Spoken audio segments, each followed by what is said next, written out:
All right. Good people of the world, good people of the internet. I believe Hello. if all is working, we are doing our first live chairman of the Oh boy. boards ever. Ever of all Yeah, time. ever.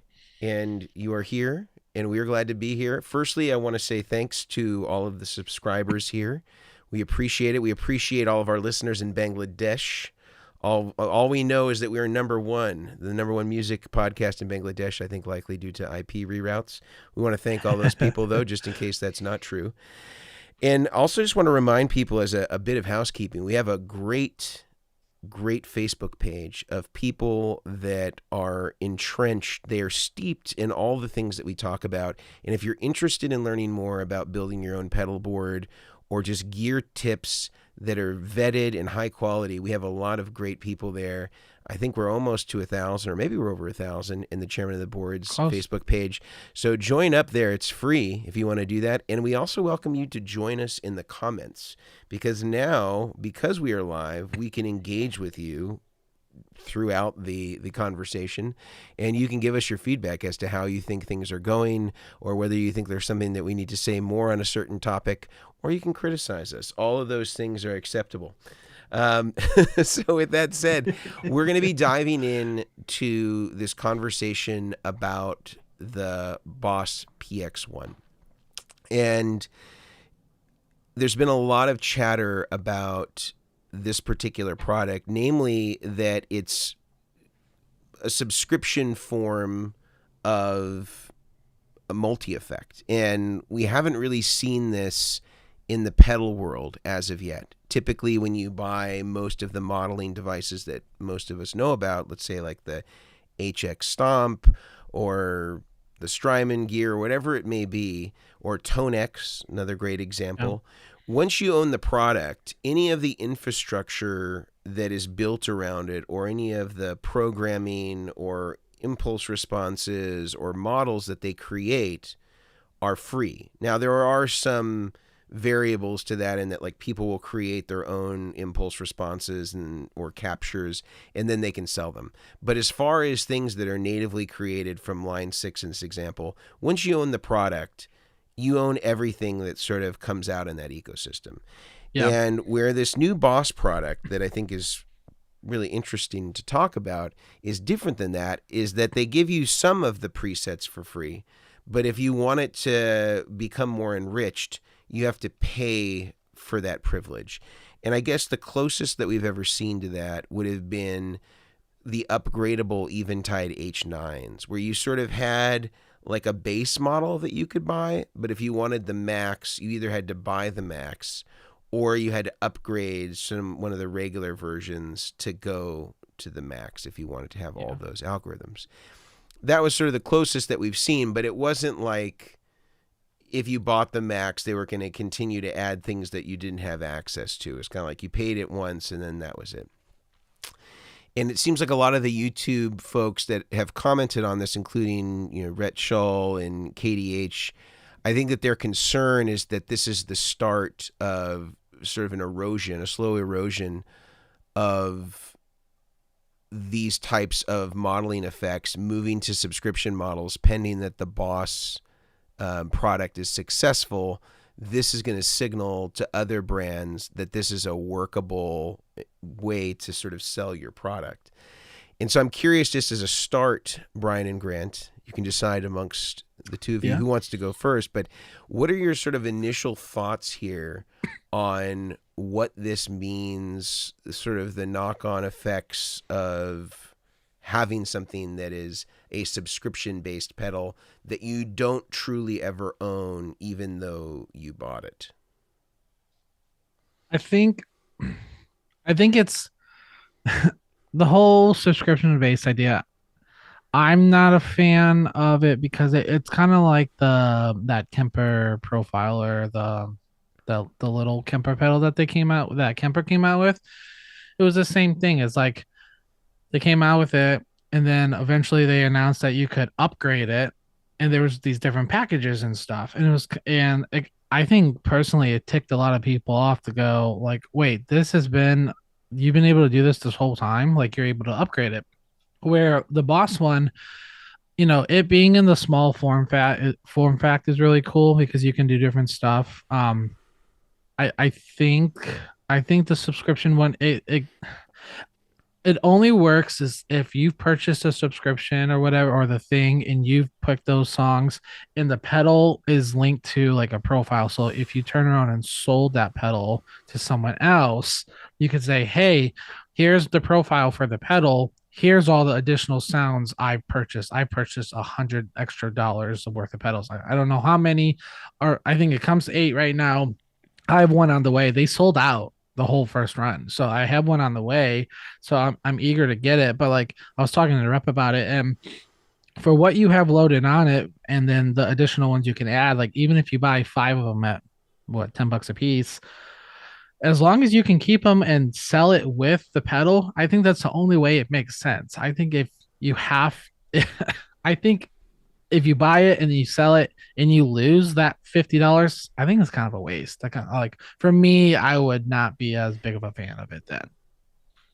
And the ones that it comes with, loaded on the pedal, we have the OD1, SP1, PH1, slow gear, which is SG1, compression sustainer, TWA, and then SD1, DS1. So when I don't know about you guys, when I think like, what's your favorite Boss effect?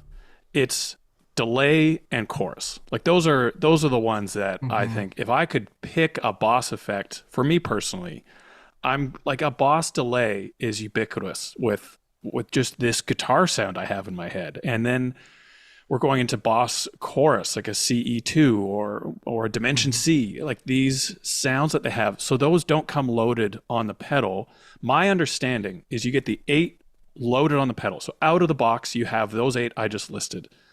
Then if you sign up for free, I've been trying to understand the literature they have on the website to make sure I'm not steering you wrong here.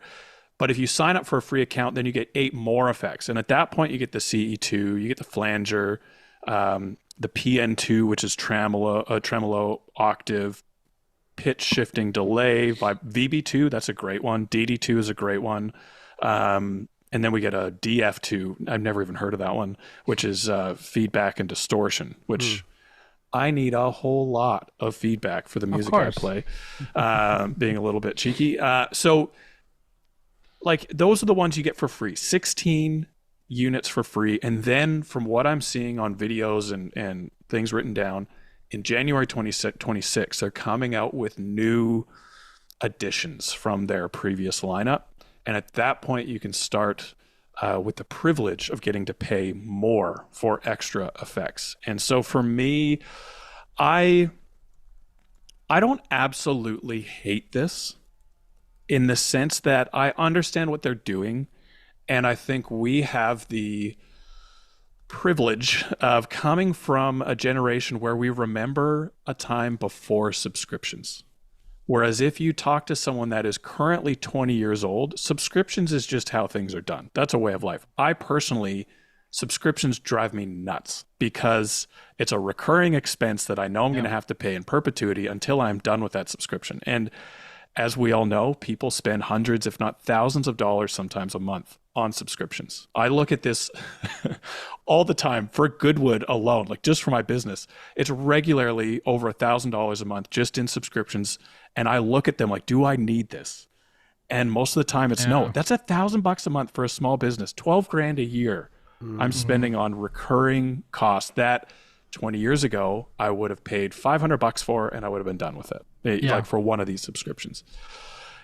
And so I feel like I am tainted by knowing what it used to be. And I think if you could kind of pick and choose, like it's $249 for the pedal, and then you find 3 additional effects, $30. If it was a one-time payment for those extra 3 effects, $10 a piece, give or take, it's not horrible. But am I right in understanding that you also then need to pay their monthly fee? Is that what's going on here?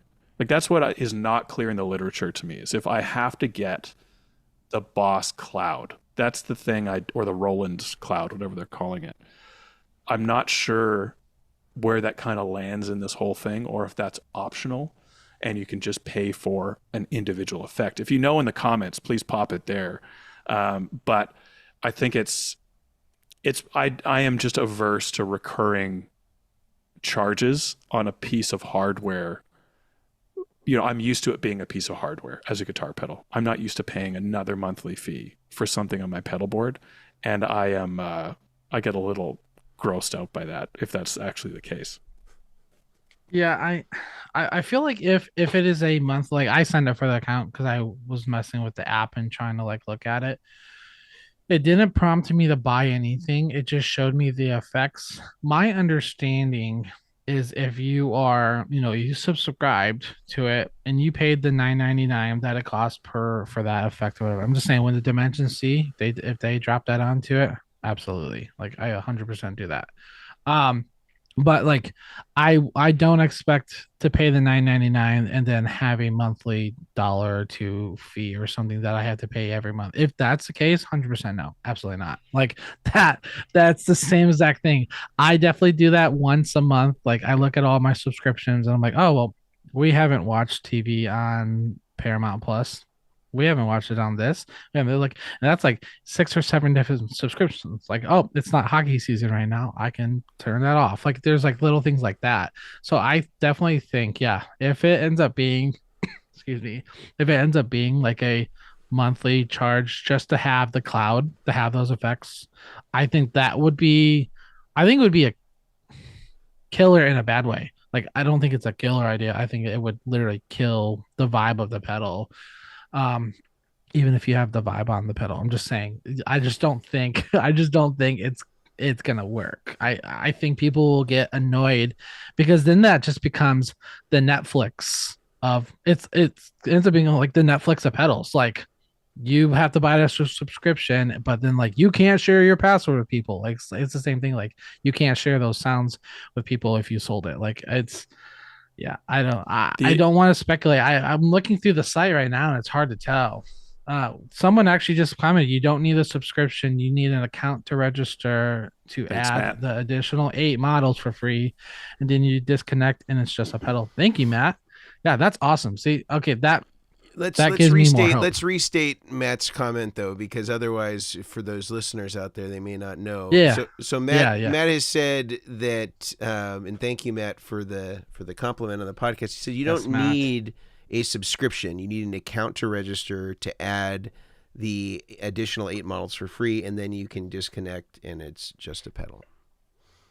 The other thing I would love to flag here, though, when we're talking multi-effects, this is similar to my understanding of HX1, H9, where you can only run one at a time. So you can't run multiples of this. So it's good and great to have, let's say, 7 of these effects that maybe you buy, or a combination of a couple that were already on there, you buy a few more.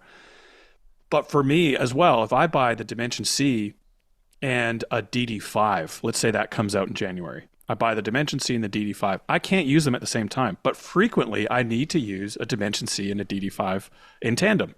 And so that's where as well, like, yeah, it's great to say there's 100 effects on here, but if you ever need to use multiples at the same time, you got to buy another unit, or you have to find that sound on another pedal. And so that's where I think the shine of this pedal and everything that it can do also shows a limit to what is capable. So I was talking to a friend of mine who's one of the Boss reps, and I asked him, I said, before I even read the manual, I said, so will MIDI allow me to toggle between all 16 effects? Of course it will, right? Right? He said, no, it won't. It only does clock. What a useless I said, MIDI jack. That's weird. And he goes, to be completely honest, and I'm not going to name his name, but he's like, completely honest, they did not consult with any of us on this pedal.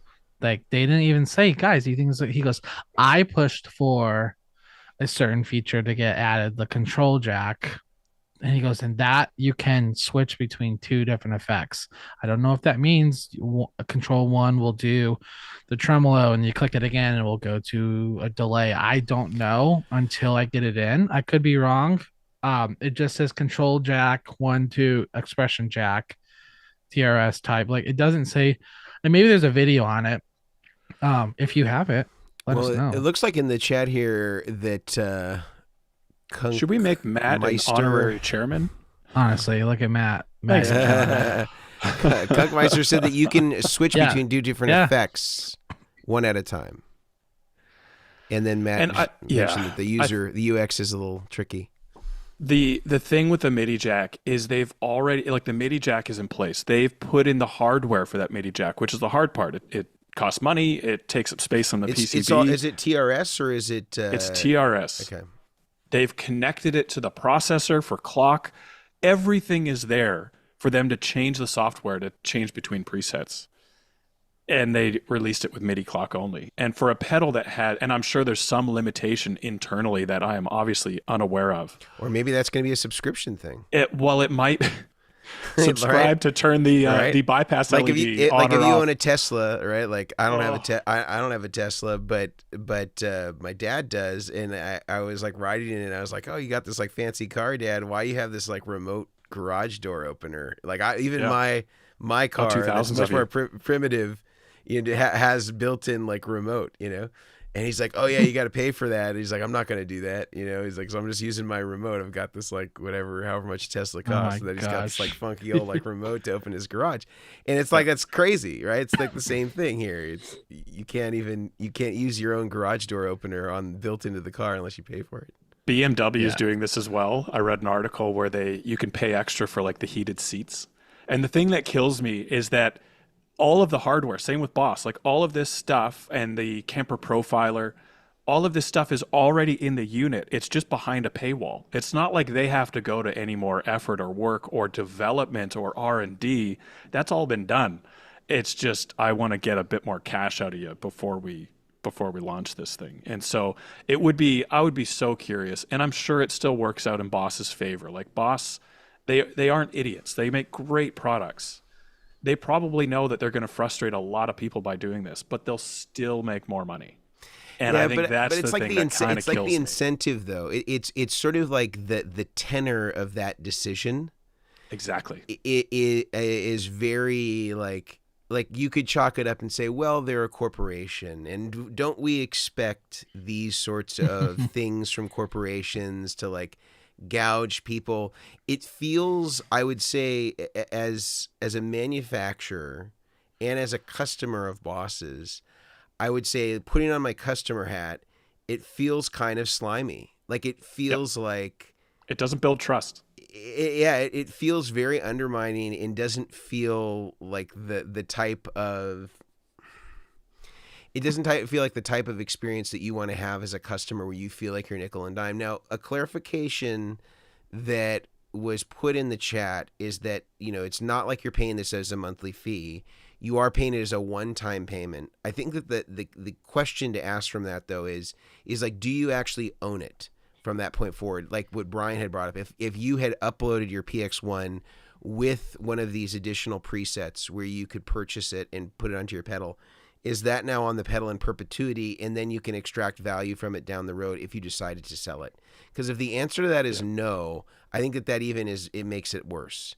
Because if it's purchased and it's on there, it should be able to stay on the pedal if you've bought it. Because otherwise, it's just like money that disappears into the ether, right? There's only value for that preset you paid $10 for, so long as you're still the owner. It's not anything that you could recoup. The same way as if you bought a Boss Blues driver and you sold it to somebody, whatever the value is of that product, you get to retain all that. It's so I think that that part is also a question mark that needs to be answered. I know it's Eventide with like the H9, because I loved and still love the H9, and as far as I'm aware, correct me if I'm wrong, they ditched their pay to play model where you had the core, whatever the middle one was, and the max.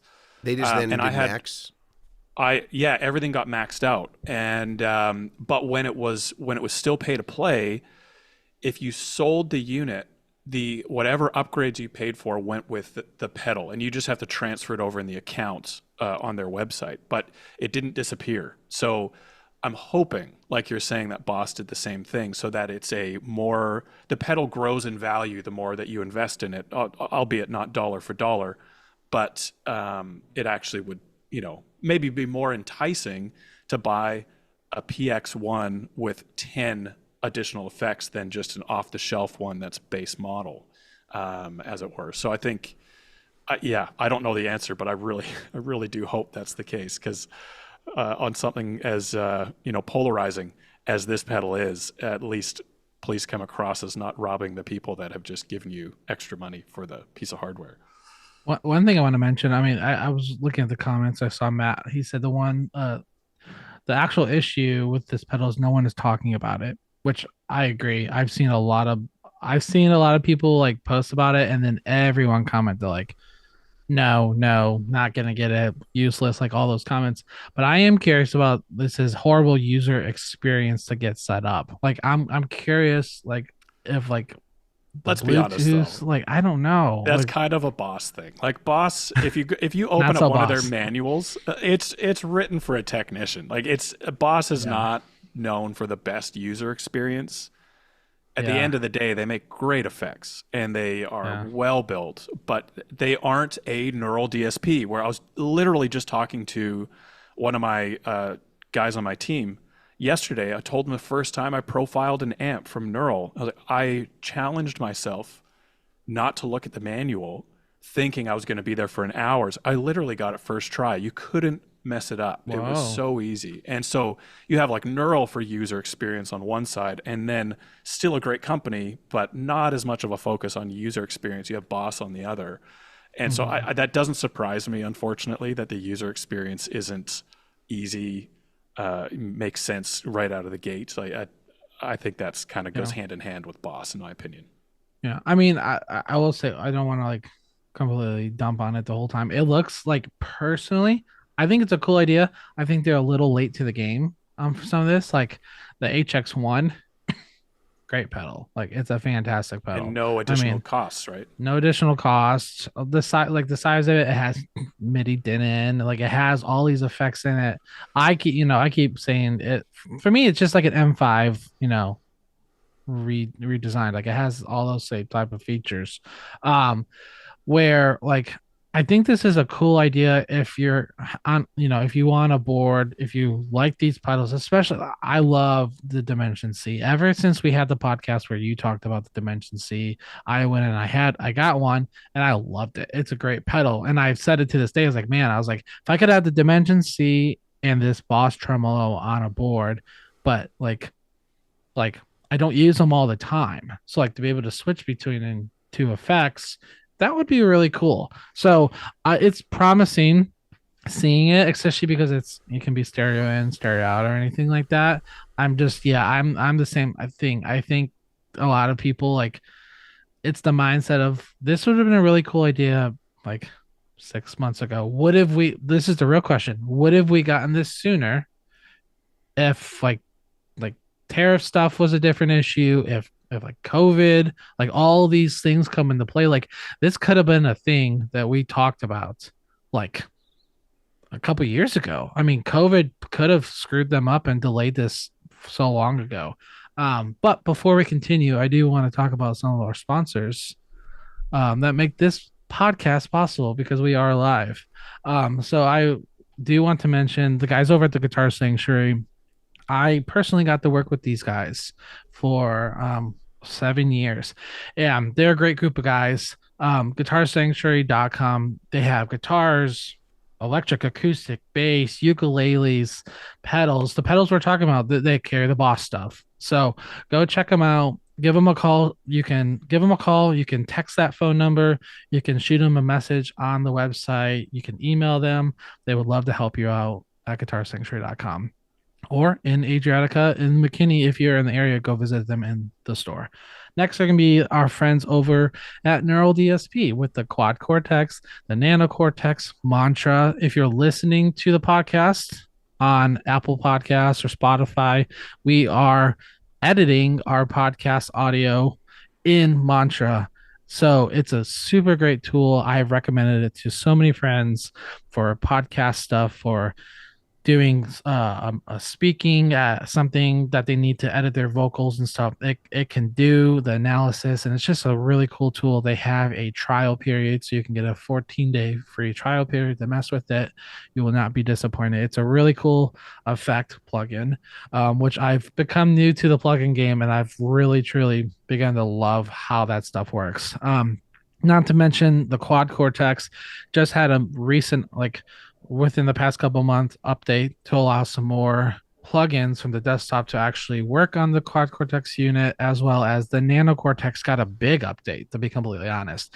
They had a couple little minor updates, but now they implemented a lot of MIDI control that a lot of people are asking for, like toggling the tempo, or not the tempo, toggling the tuner, doing MIDI clock in, toggling the effect blocks, as well as changing those pitch and noise gates to actually different effects. So go check them out. Use the code Chairmen, CHAIRMEN, for 30% off. This code works for any of their stuff after any of their plugins after 90 days. So go use the code. If you try to use it on Mantra, it might not be available yet, but you never know. Go try it and see. Back to the podcast. How do you guys think? Do you think the tariff stuff and COVID or any of this kind of stuff set them back? Do you think this was a delayed product? Like, do you think maybe that's why it feels kind of out of left field? Like, oh, this would have been cool sooner. I mean, I'd be curious. I think because one of my first things with tariffs, because for obviously any manufacturer right now, the trade war kind of thing going on is it's a direct hit on any piece of hardware. And obviously, if you're in the music industry, hardware is a big part of what we do. Not everything, but a big part of what we do. And so my first thought was, what can we do that's digital? And so we were just thinking of ideas and trying to get something. And so I'd be curious if Boss saw, the trade war coming up however long ago now, and they said, what can we move on that will allow us to put more of a focus into software and plugins, because we don't have to physically ship those over a border through customs. Yeah. And so I'd be curious if that had something to do with it. I wouldn't be surprised. What do you think, Mason? I would think the tariffs would probably be the most consequential aspect, because this is probably something Boss has been working on for years. Like these sorts of products, this would have been in the planning stages for a long time. And I wonder if it was accelerated due to the tariff stuff, because that's pretty consequential to people that would ordinarily be shipping hardware, and going to a software-based program is like so smart when you're in a position where you can't import stuff at the same rate that you did, or because I think Boss, if I'm not mistaken, I was told by some industry insiders, was one of the very first companies to do price increases following the tariffs, because they're very dependent upon a pretty fast turn. Like they've really got that down, where they need to be moving products through the pipeline quickly. They have a pretty robust manufacturing, as you probably imagine, for a company of its size. And so, they couldn't afford to wait around and like see where the dust was going to settle. They were just like, all right, we're increasing prices. And it's easier for them to do that than a company like you or I, Grant, because we don't have the leverage of Boss.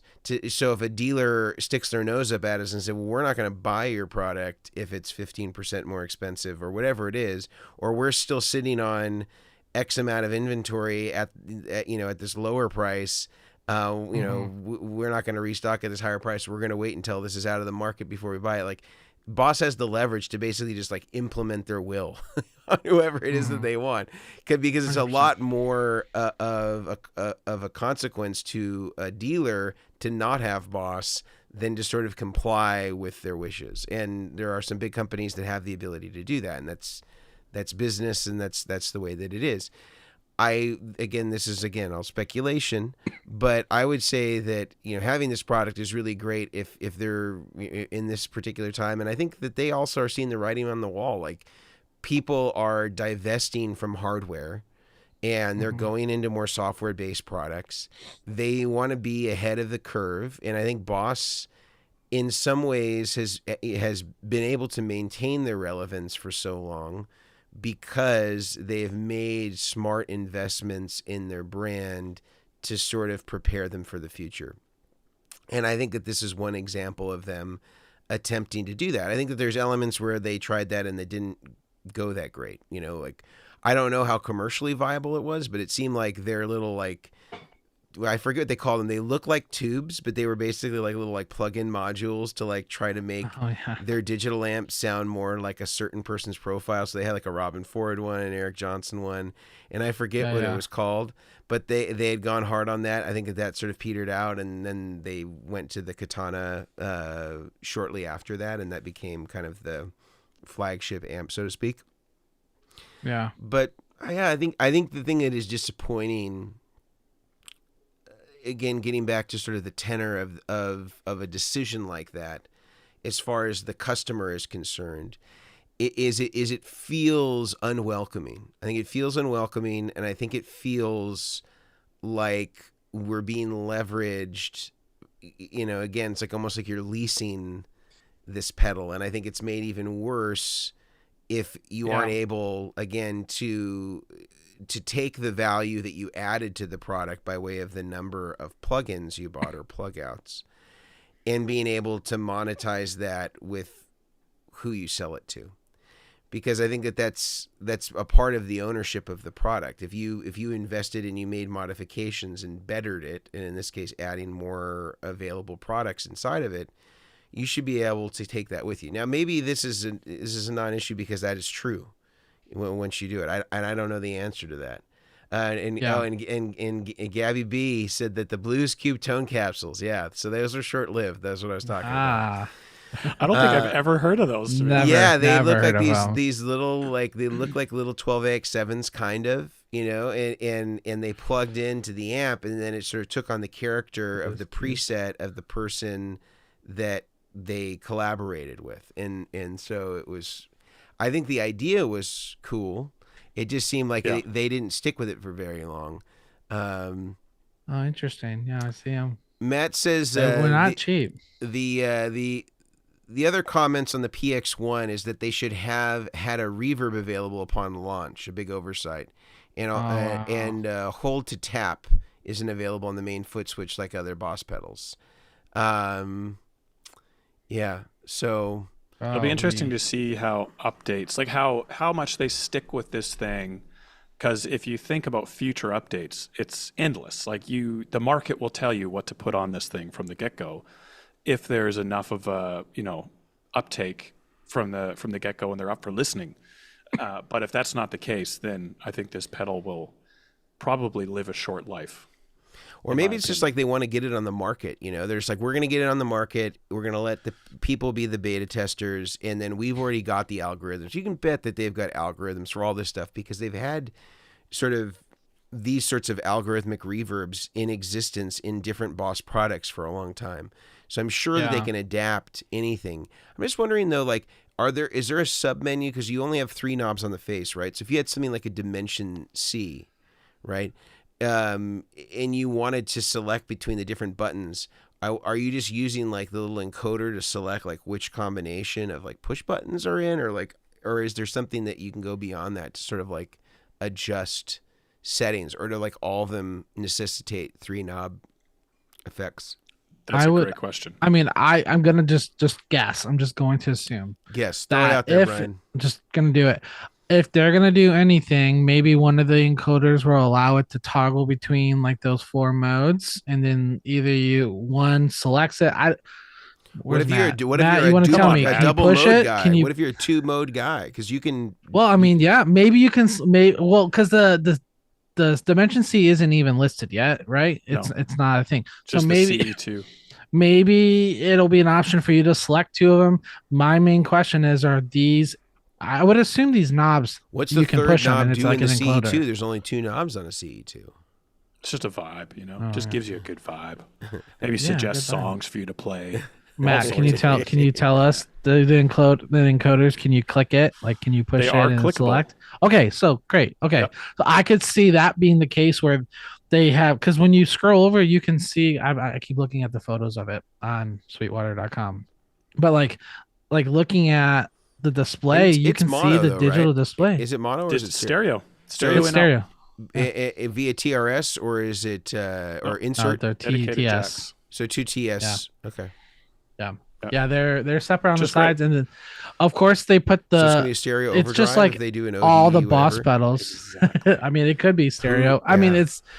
it's just like their other setups on the side where the jacks, they're close. So you're gonna have to use. This is a evidence great point stuff. though. With a multi-effect that has overdrive, modulation, delay, reverb, where do you put it in your signal chain? And if you're running a stereo rig, how does that affect things? And I mean, not to give it all away too soon, I'm looking for you guys and Matt, honorary chairman of the episode, to disagree really. with me here, find a better spot. But I would probably end up putting this, if I'm thinking I'll use as many effects as possible, I would probably put this after my last dry effect. So if I'm running a series board in stereo, I'd probably go last overdrive, maybe volume pedal. Then I'd put the PX1 mono in, stereo out, and then maybe I have an H9 on there because I just love multi-effects, or a Nano Cortex.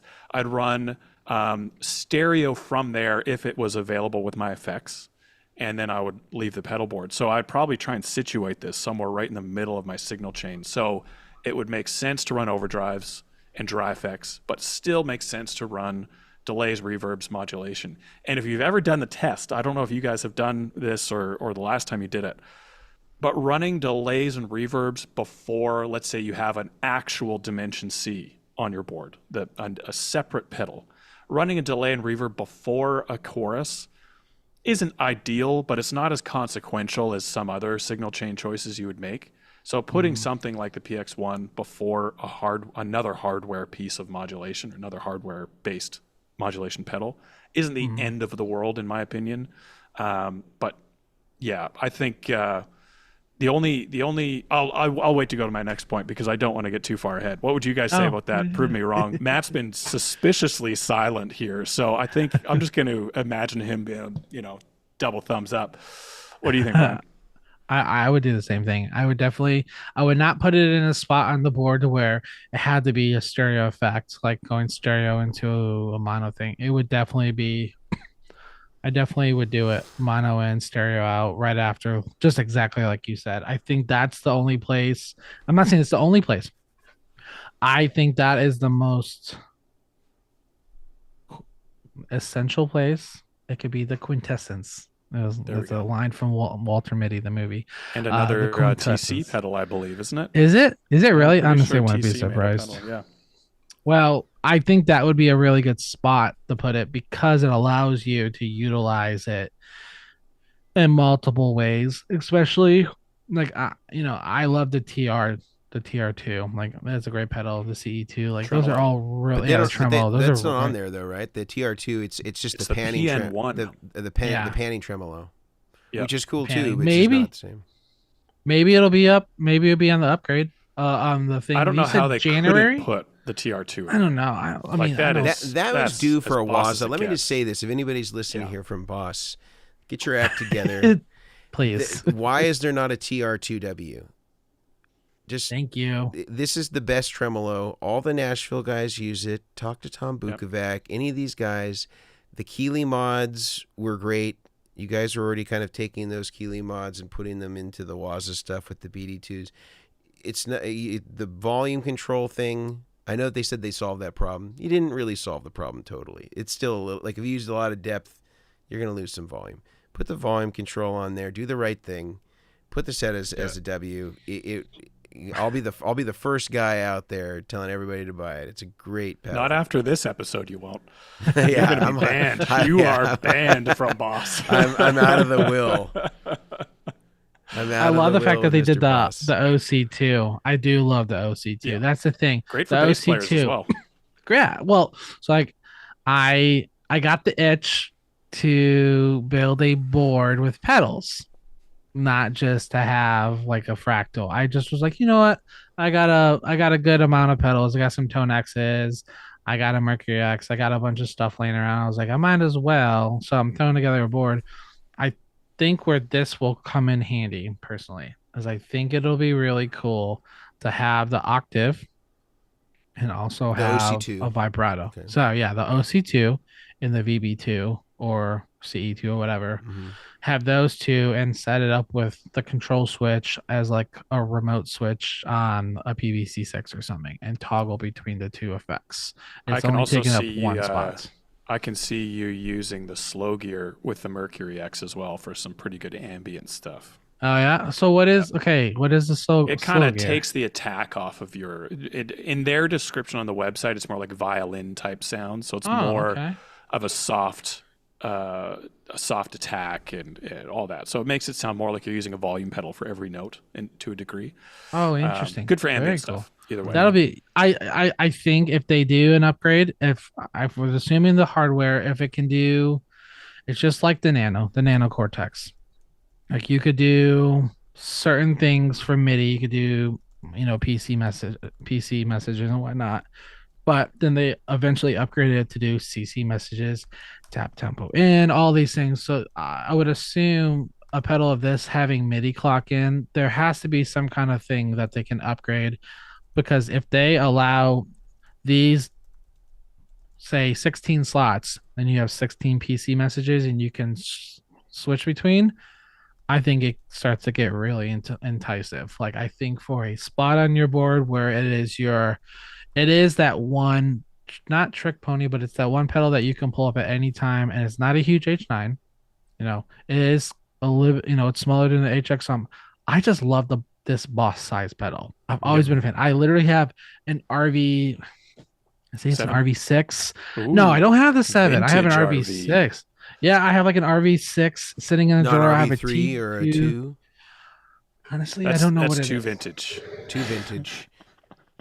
Which is reverb for anyone wondering what all these letters and numbers stand for. RV is reverb, one of the later iterations. I was wrong. It's an RV5. Oh boy. Okay.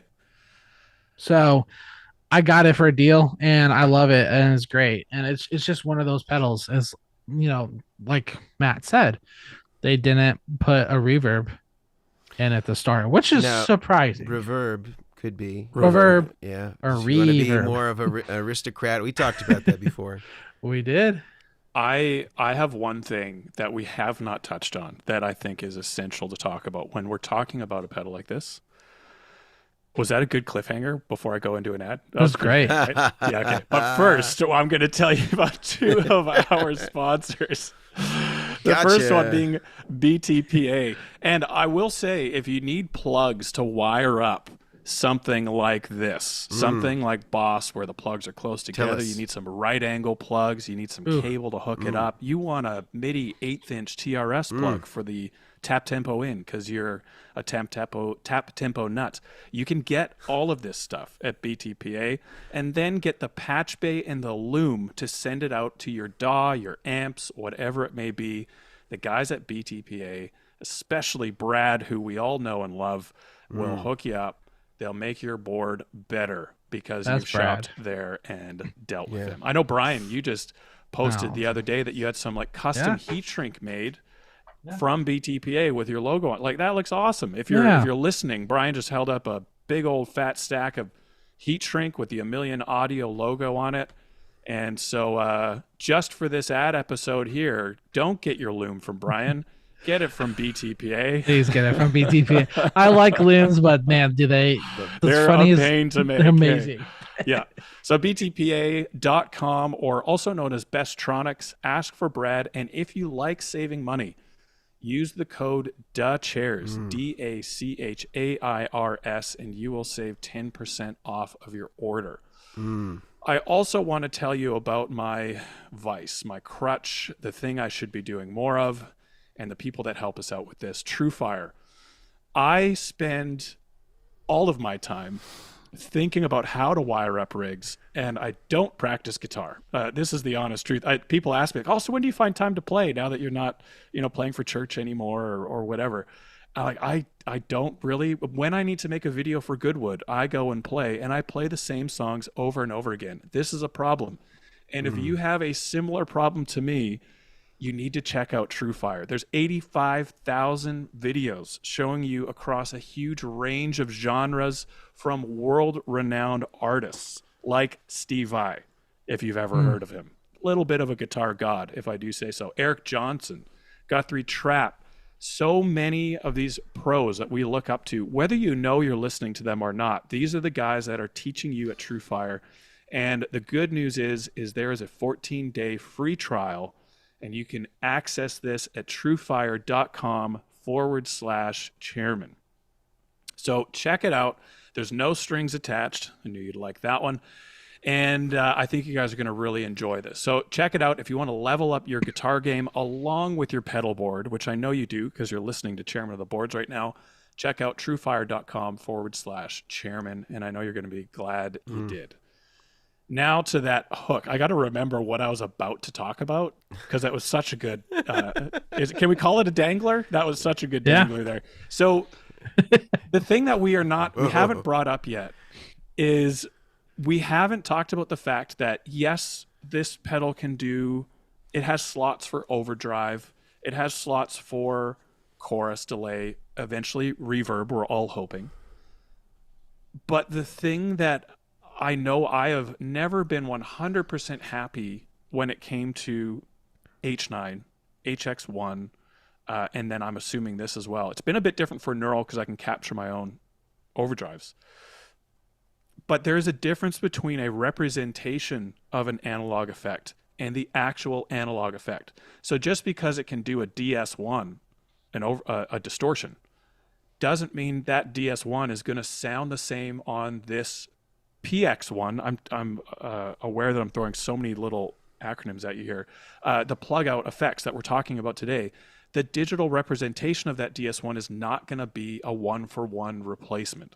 It will sound different because it's a digital representation. Analog effects, we all know and love them for this reason, that they are imperfect, hard to emulate on a digital platform or as a plugin, whereas something like a DD5 or the DD2 or an RV7, a reverb, those I would be much less concerned about replicating those on the plug-out effects because they're digital to begin with. So you're kind of taking that algorithm, popping it on a chip, and you're off to the races. But for analog effects, the Dimension C that we've talked about a lot, that's an analog chorus, isn't going to be quite the same on the plug-out effects. I'm curious your guys' thoughts on this, and if you think I'm being a little melodramatic here, which I've been known to do, so please just tell me.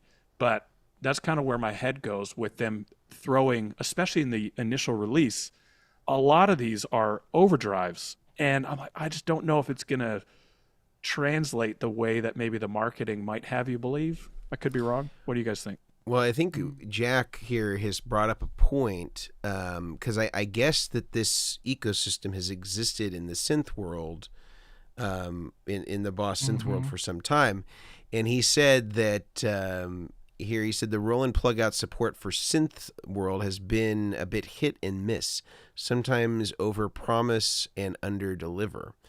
And so I think that is a challenge. And even when you were talking about signal path and where these might live in the signal path, it's going to be really tough to find a location that facilitates the range of effects that are going to be available in this thing. If you like a Boss CS2 compressor, let's say, that's going to have to be very different than where the Boss RV series is going to exist, or the DD series, or the chorus.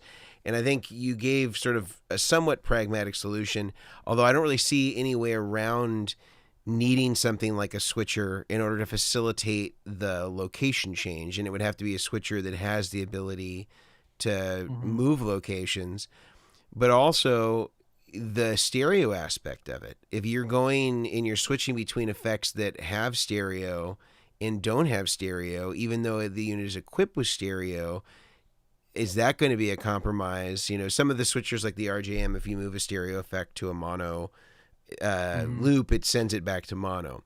But not all of the switchers are as intuitive as that. Or if you're using something like that flip-flop pedal like JHS makes, I think you can like flip flop like the order of 2 effects or something like switch that. back.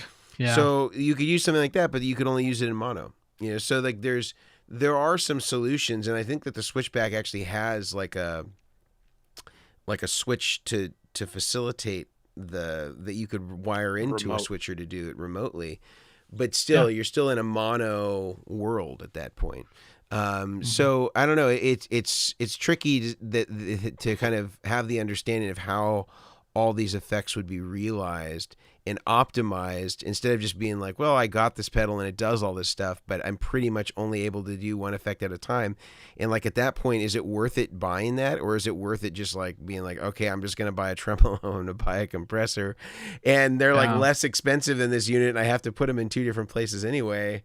I don't know. Like it seems like a interesting sort of value. What they need to do is they need to take a note or a leaf out of the Mobius H9 pre-post. Line 6 book. Pre-post. Like give me 2 mono slots, and I'll do left in, left out as slot 1, wire into a couple other effects, right in, right out as slot 2, and I'll put in my reverbs and delays in slot 2 and go from there. Like that would be, and maybe that's possible, maybe it's not with the hardware they've implemented, I don't know. I actually had that thought. I had the exact thought, thinking because it has stereo and stereo out, if somehow it's going to be a setting that they can do that, where you can do pre-post and have the 2 different effects, and maybe it's a setting that you have to do when you're connected or through the Bluetooth app. Because right now, like I don't have the pedal, so even if I open up the Boss loader, it's like right now I'm opening it up, it doesn't allow me, because it's going to scan. Obviously you can't see it, but it's scanning and there's no pedal there.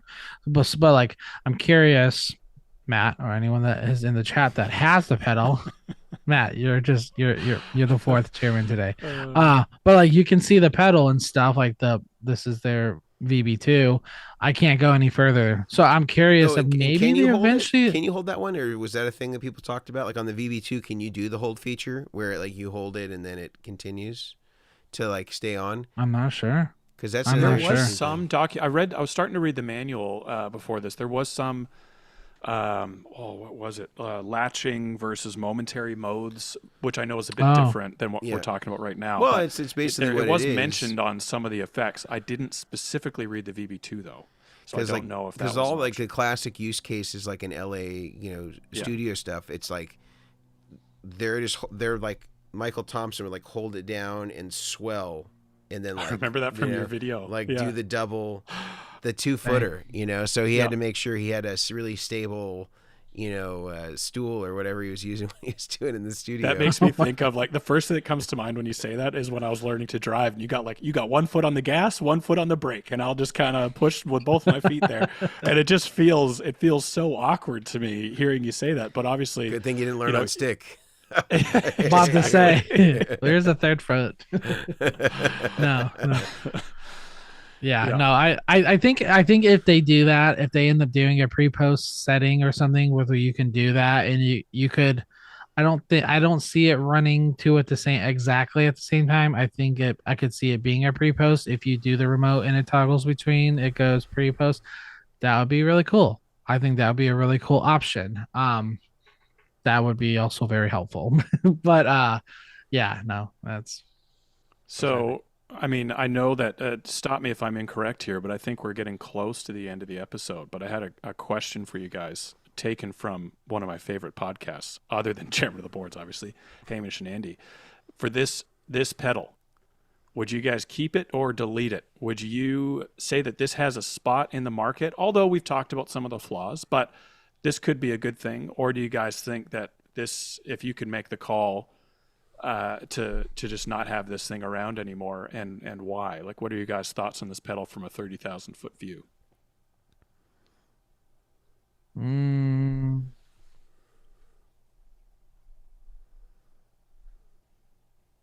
The thing is, it's hard to say if you're basically saying keep it or like erase it from it ever being a thing.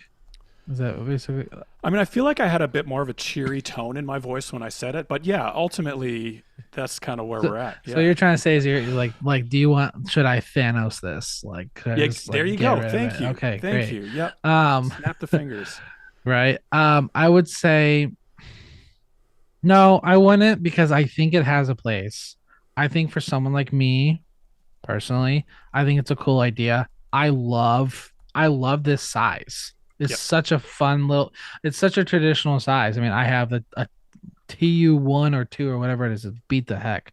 But like I love the pedal and it's a great pedal. I think for the size of it is really cool. The remote switching it makes it more hopeful to be completely honest. Like I think it has this place. I think if you're gonna logically think about this, you could be I just go buy, a bunch of these on marketplace for 50, $60. Yes, sure. You can go do that if that's what you want to do. But I think if me, I'm not gonna do that. I'm gonna use this pedal and use those two effects. I'm gonna use an octave or a flanger or something and switch between the two personally. Yep. So I wouldn't. Yeah, I think I'd probably be in a similar spot where I am hopeful enough for future updates, and I'm thinking the MIDI jack, possible pre-post. I know I'm being really hopeful there, but some of the effects that I probably wouldn't buy from Boss, but I still like Boss enough to think that it could be cool to have them in some form or another. But I'll say the flip side to this is I'm not rushing out to buy this pedal in its current form. I think I would need to see this thing play out for another year and see where it ends up. But as it stands today, I'm like, well, I already own, like, I love Boss. And so I already own, from the list of 16 that are currently available, I own the ones that I want. And if I don't, I could probably find it for $80. You know what I mean? Right. Like I to fill out from the list of 16, the other one or two I could probably find for pretty cheap. So I am hopeful for this thing to improve and maybe be a bit more user friendly in the near future. But as it stands today, I'm probably not buying it. But let's be optimists here, I guess, and hope for the best over the next 6 months to a year. Yeah. Mason? For me, it doesn't have a place, but I think for the market, it certainly has a place. And I think that hopefully the feedback is listened to. And I think the call to action that, you heard guys like Rhett say, I think it was great. Like, I think that what he's saying is be vocal, express your discontent. And like, this is something that they may listen to and they may say, you know what, you're right. This is not something that we want to do, or they're going to say, okay, here's the compromise. You own whatever you put whatever else you add to it, and that stays with the pedal, and or there's some way like I think the thing that they could run into, or I could see, is like somebody's like, okay, it stays on my account, I sell this product, and I can transfer it to somebody else. I think that's the thing that they would need to, I guess, be able to do. Because I could see where if somebody just buys a new pedal and they want to retain their presets, but also like sell their presets to somebody else to make it a more valuable pedal, like obviously you can't double dip. So I think there needs to probably be some sort of safeguard to say, if it's on your account and it remains on your account, then you kept what you paid for. If you decide to sell it, then you'd have to transfer those algorithms over to the new owner. And then it would be part of their account. So you would no longer be able to like have it and also sell it as like enriched value. For but sure. Yeah, for me, I think the Boss analog pedals are so great. And although I hate their buffers, I think that like, to me, using them where they're needed and for the things that they do best. And, I usually put them in a switcher or true bypass looper anyway. So, sort of the things I don't like about them are mitigated, and but boy, do they sound good and reliable, and have been with us for a long time. But I think we want to finish out with a little bit of Q&A for those who showed up today. We're still trying to figure out the timing of when this is going to work best for the majority of our viewers. Right now, this is a midday podcast on a Monday at noon. Presumably, whether you're East Coast or West Coast, you're probably still working, unless you're working remote and are able to sort of break to watch us for a little bit. Or if you're European or somewhere else in the world, it might be later in the evening for you. Bangladesh. If you're in Bangladesh, I don't know what time zone they're in, but anyway, give us that feedback. And if you want to join the Facebook group, there's a little bit more of an ongoing conversation with that, but you can always email us, put in the chat, put in the comments if you have any suggestions for when it might be best for you. We certainly want to be presenting this at a time that makes most sense for the majority of our live viewership.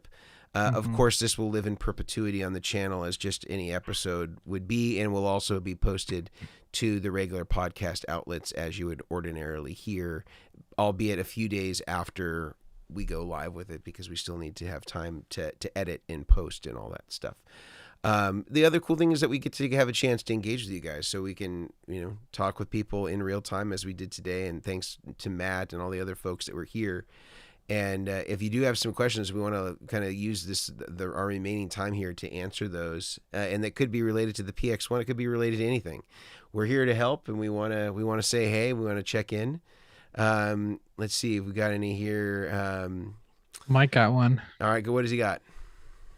So Mike said, first of all, Bangladesh, it's 2 a.m. in Bangladesh. I have to point that out. I looked it up as well. We both did. I had to know. Okay, so Mike said, a non-PX1 question. Do you guys recommend a single knob style mix pedal for summing a wet, dry bass rig, exotic blender, or a 2-channel mixer, radial mixer, blender, or something different? Good question. Grant, don't you make one? Don't you make a mixer blender? Mike is one of our customers, and he did a wet dry wet rig and is loving it. Love it.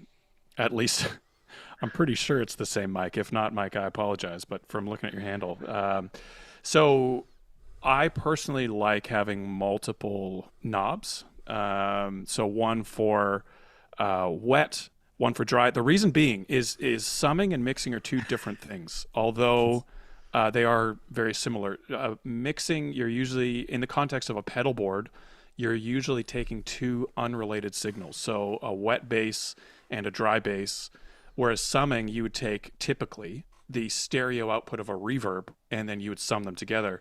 When you sum the same signal from a stereo reverb, the level doubles. And so in our products, we compensate for that, but a lot wouldn't. And so mixing still will double the signal if you bring it together, but you can take unrelated signals, and then that perception of volume is not quite the same. So you could mix a wet, fully wet, kill dry reverb sound as an example, and a fully dry overdriven sound from the same instrument, and they would merge together very nicely in a mix scenario. So that's where I like to have one for dry, one for wet, because then you can set, let's say, dry to unity, and then you can just inch in a little bit of wet, or to the level that you desire. But on the the exotic blender, as you turn the wet down, you're turning the dry up, and so on the one knob, you kind of have to find the best percentage mix of both. Unless you have a volume control on the device itself, Correct. If it's running kill dry, or if it's 100%. Because I think in a lot of the old Bradshaw systems, when you saw like his mixers, they'd only have a mix control, and he was sort of assuming that they were going to go into their hardware and like adjust the level as needed. Now with the summing thing, self-proclaimed anti-summer and anti-summer the mixing kind of thing, not the season of the year. Not the season. Love the season. Functionally, the summation of stereo signals. I'm not uncle. I am anti some. Would you guys? Would you say the Paralyzer from Musicom Labs at all? It's great. That does have a dry level to it as well, and individual knobs for wet, and right? individual knob for each mix. Yeah. So unlike the Bradshaw one, that's just one global mix. It's got a mix for each channel. I just dropped it in the comment too. It's really good. That's a great product. The other really good thing about having multiple, more volume controls for channels rather than one master, is if you have an effect which does not have built-in kill dry, but when you max out the mix knob, let's say on a delay, it goes to 100% wet. You can max it out on the pedal, and then you can control the level on the mixer post the effect. And so that actually allows you to create a kill dry effect, which is basically just no dry signal is allowed to pass. Only the effect is allowed to pass. That's what we mean when we say kill dry. You can create a kill dry effect with a volume on its effects level after the fact if you have a mixer that can do it. So I don't think there's a downside in really having a knob for both wet and dry. I think there may be downsides in certain scenarios if you have one master that goes between the dry and the wet. Well, and like Gig Rig has one, the wetter box. They have one that's like that. It's one single knob. I think Jet Pedals or someone, they also have something that's very similar. I've had a couple of people utilize those, but yeah, having the extra knobs is helpful. Well, Grant, it's clear that you've murdered quite a few dry signals with all the kills going on there. Yeah, no dry is safe around me. Yeah. It's just a boneyard there at Goodwood HQ. Let's see. Anybody going to Sweetwater Gear Fest? I think that's coming. I think they changed. It used to be in June, and now I think it's in September. I think it's the end of this month, but I think it's just one day. I'm not going, but yeah, it's 9 to 5 on September 27th in Fort Wayne, Indiana. You could go straight from Sweetwater Gear Fest right into Oktoberfest. You could just do a festival crawl if you wanted to.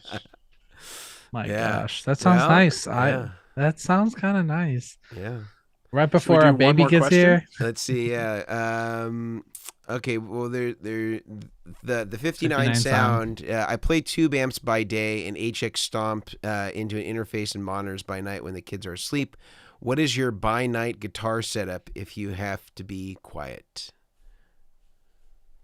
I personally, I don't know if this might be controversial. I tell my kids how it's going to be. Yeah. I tell them guitar is the priority. Sleep comes second. I'm trying to set them up for, realistic adult life here. No, I would say one of my current favorites as kind of like an amp sim style unit. I'm really enjoying the Tone King. I think that one sounds and feels like an amp.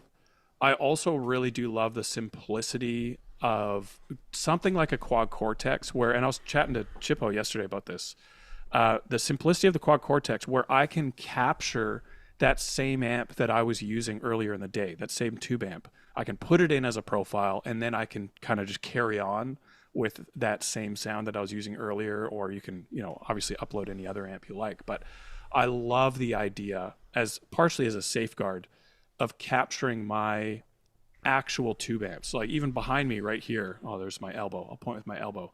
Behind me right there, that's like a matchless HC85. So if that thing goes down, I can't replace it. It's very hard to find replacements for that. So to be able to capture that and put it into the Quad Cortex, I'm a big fan of doing that because I just love the sound of it. So I think one of those two is really great. There's so many options these days. And since we're running out of time, I'm going to stop talking and Brian has something to say. I was just going to say, it depends on if you have excuse me, if you have an Iridium or I'm trying to think of things that don't have like an interface that you like an Iridium or the ACS one from Walrus, like those you can't do USB in, but you could I just did a link for it. Walrus Audio did, which guitar thing she sells it. They do their rehearsal box, so you can do all your effects, your amp sim into this box, and you can put headphones into it. It's a pedal size aux thing. In as well, so you can practice. Aux in, so it actually does Bluetooth to the pedal, so you can actually do a bunch of that stuff right there. It's really nice and small. Obviously, it doesn't do a tube amp if you're trying to do a tube amp thing, but like something that's really small on the board that comes in really handy, especially if you can Bluetooth like your computer or your phone, the tracks or the whatever you're practicing to, and you don't have to do all this excess like setup stuff. It just comes into handy. And then when you're not using it, it just has 1/4-inch outs to go into your Goodwood Audio long line or whatever box you're going direct with. I think that's another really cool option. And you can pick it up at theguitarsanctuary.com because they have them in stock. So love it. Shameless plug. And Mason, that's it. Can I tell you Mason's rig? Mason comes out to his shop here and he has dug a hole in the ground so he cannot use amp sims and play the real deal all the time. Kids are not. So if you have a backhoe and some construction skills, that's also an option. And that's probably the one I'm most jealous of. I love that setup. You can feel, I'll say you can feel a little low end because I have two 412s in there right now. And then there's 4 mics, just SM57s on each one of the speakers. And there's a different speaker in each one of the positions of the two, 8 different speakers that have 8 lines that come in and then go into the Apollo. That's amazing. And then you just mute, the ones that you don't want. But you can feel a little bit of it in certain rooms, depending on like, I don't know, how the flooring is installed and like how close it is to where those cabinets are or how it resonates. You can sometimes kind of feel it. Kind of the same way, like if you had a little bit of like a dishwasher that maybe made some sound or like kind of like vibrated, or like a washer or a dryer that kind of rattle. It kind of can get a little bit of that. I also have some Sir aux boxes here that are connected all the time, or sorry, Sir reactive load IRs that are connected all the time, and I just am using the throughs to just go to the cabinet, but I could also connect those directly to the DAW if I wanted to, and I think that those are the best ones there, like out there. Like, it's better than the aux in my opinion. It doesn't have all these issues with like flyback voltages that a lot of them do, including the aux, and then like the attenuator to me, like on those are just like, that's worthless. I don't even know why that's on there. Just makes it dark. But in any case, if you wanted the best sound that's a safe load for, I think that these are rated to 100 150 watt amps, have great built-in IRs, and of course you can upload your own if you want. I think the Sir one and the Fryette are the 2 best ones out there by a country mile. That's awesome. That's amazing. But they're simpler too. It doesn't. I think that it's like pretty plug and play, and you've got like the majority of cabinets you would want. The only one I wish it had that doesn't is some AC30 kind of Celestian Blues, and I just found some nice IRs that I like for that, and just uploaded it in place of some of the ones that are on there. It's great. That's cool. Yeah. That's awesome. Man, yeah. That's awesome. All right. Well, thank you all for being here. Again, leave us a review, give us a thumbs up, leave us a comment. All those things help. They help other people find this that are like you. The algorithm is smart. We got to give it to Al Gore, man, and all of his rhythms.